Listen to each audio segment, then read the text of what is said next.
Shalom. I'd like to start by saying Ka Halal Yahweh, Bahashem Yahweh Shai, Bahashem Rakah Kadash.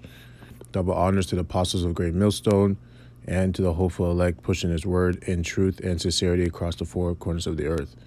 This lesson is going to be titled Prisoner of Hope, because in this truth, we are prisoners because, actually, I'll just go to it.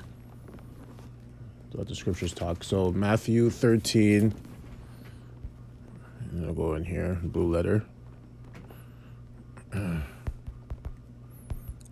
13 and 47.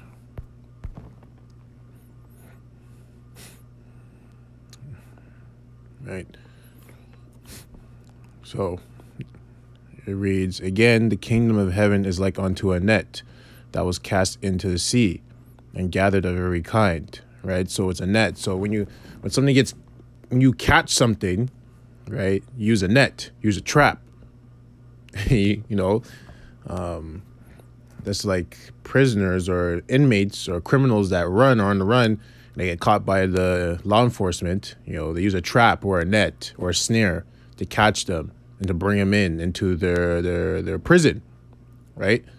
So the reason why I call it the prisoner of hope, because we were so called, because for me, I was talking about myself, like I was not thinking about, Yahweh Shai. I was just thinking about, playing professional sports, right? That was my main prerogative. That's all I cared about. That was my power, was football. I treated it like that. And, the Yahweh Bashem Yahweh Shai obviously took me out of that because I wasn't meant to do that, right? So, like, my mind was on something else. So I got trapped, so to speak. A net was cast on me to come into the truth. I was caught, right? But that's the first part of it, right? There's more to it. Just because you got called doesn't mean you're chosen, because you're also waiting to be seen for chosen. Lord willing. But I'll keep reading. Verse 48, "Which when it was full, they drew to shore and sat down and gathered the good into vessels, but cast the bad away." So it's just like in the truth, like you have brothers that come into the truth. From what I'm saying, I'm so young. I've been in truth. It's been 2 years now, but I have seen and heard stories about other brothers or other men that came into the truth and fell out, right? They were caught in a net. They got drew into the shore, but they got sorted. They got sifted to see whether they're a good vessel or a bad vessel, right? Obviously, you're going to keep the good ones and throw away the bad ones, right? So there's a precept to that. It's actually in the same book. It's like chapter 22, verse 10. Matthew chapter 22, verse 10. "So those servants went out into the highways and gathered together all as many as they found, both bad and good." Right? "And the wedding was furnished with guests."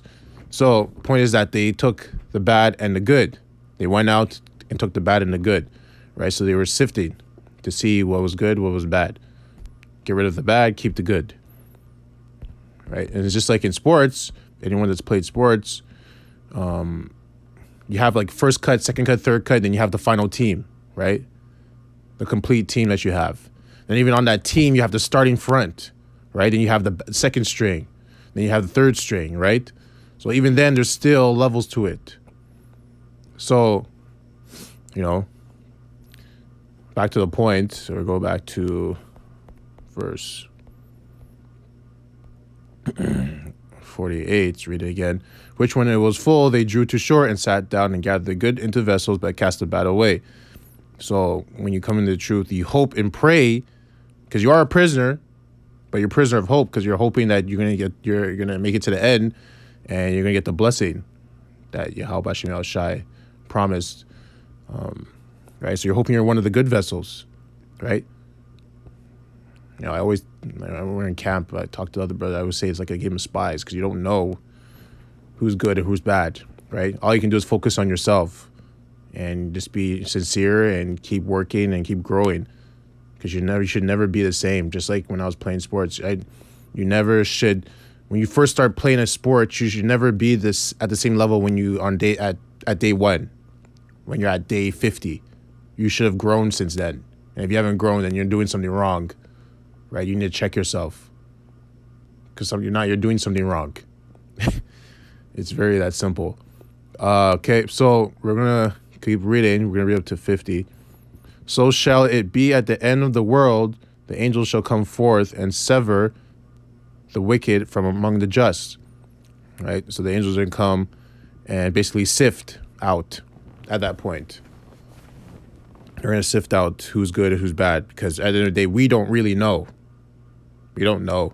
We don't have, at least I don't have that. I don't have that discernment at the end of the day. Like you know when you see someone that's wicked, you know that, but you know when you're in the truth, and like you don't know who's going to fall out and who's going to, at least at my level, I should say that. You know, the elders, that's different. The apostles, that's different. They can see that. I can't see that. So I just focus on myself and keep growing within myself, and hope and pray that I am, Most High has mercy to, allow me to be beat up in the ships, right? That's through the work. But at the end of the day, the angels are going to come and do the rest of the work, right? They're going to come in and clean up the bad, so to speak, throw the bad vessels away and keep the good ones. And in verse 50, and shall cast them into the furnace of fire. There shall be wailing and gnashing of teeth. So the furnace of fire, yeah. So that's that lake of fire that they're going to be cast in when these missiles come. This ICBM missiles come down in and water the place or pepper the land. Bless the land of holy fire from those ICBM missiles, because it's coming, right? And then the mark of the beast, which is the RFID chip, right? You take that, you're finished. All you're doing is marking yourself to let the angels know which side you're on. So, when they come, they know the target, right? So now the furnace of fire, I wanted to go into that. So we go to Isaiah, because when you come into the truth, what I've realized, it's a purging process. The Most High is Yahweh Bashem Yahushai. He puts you through the fire. That's for sure. Isaiah 48:10. Behold, I have refined thee, but not with silver. I have chosen thee in the furnace of affliction. Right? So we're hoping and praying that we're not going to be part of the 2/3 that are going to be in that furnace of fire, in that lake of fire, right? Right? Which is why we're going through the furnace of affliction right now. It's still fire, but it's a different type of fire, right? Now, we can go to... Actually, I want to go to the definition of refined.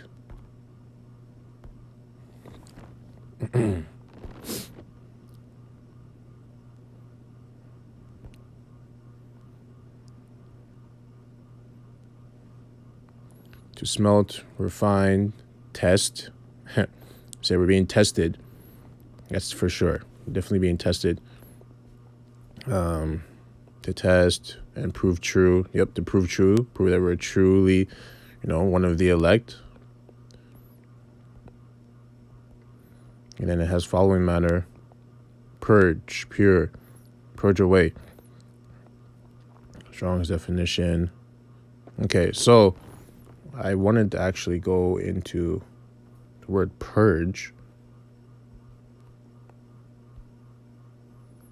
Okay, I already have it open.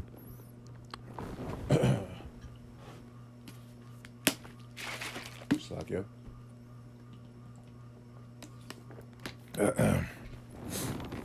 Okay, so the word purge, clear of charge of suspicion, late 14th century. Cleanse, clear, purify, from Anglo French purger, Old French purger, wash, clean, refine, purify, morally or physically. 12th century modern French purger, and directly from Latin purgare, I believe that's how you pronounce it.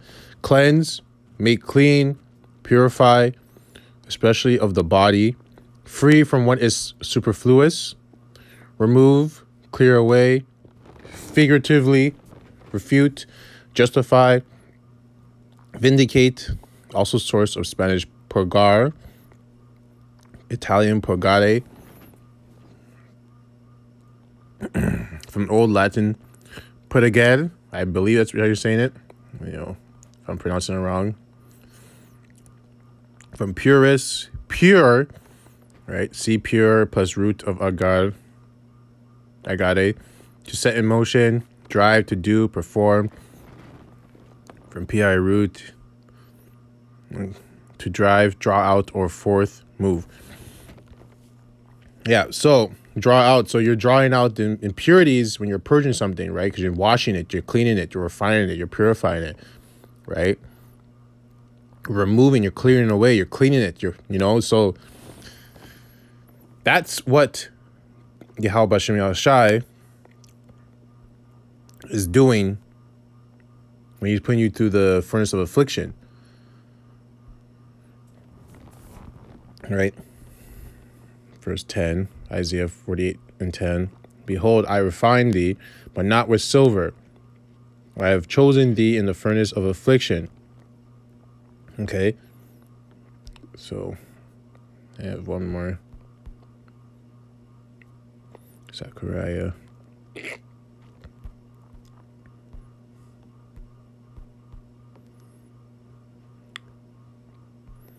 Because, like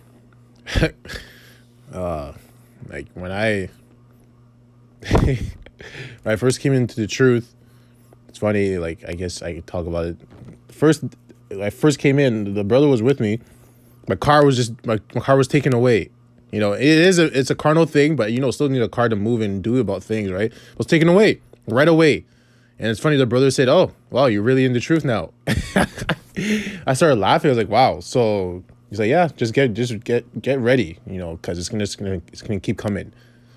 I was like, "Oh, okay." I didn't really understand what he meant at the time. Now I understand.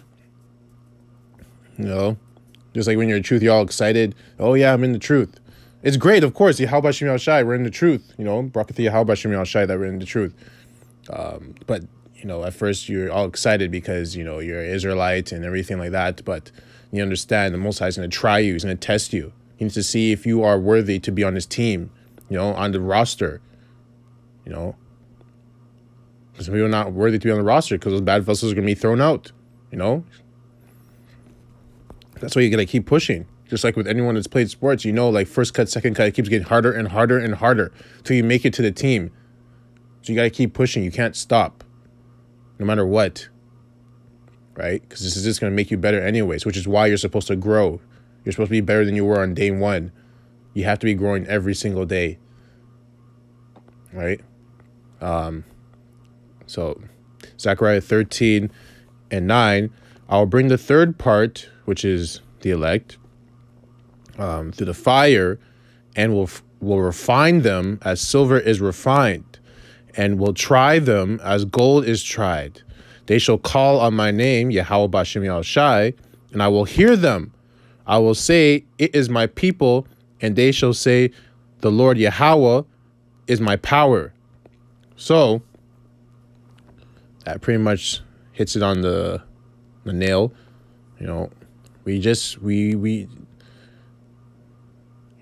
You have to keep pushing. You just have to keep pushing. You can't stop. Even if it's one step at a time, you got to keep going forward, not backwards. Okay? It's not a race. It's definitely not a sprint.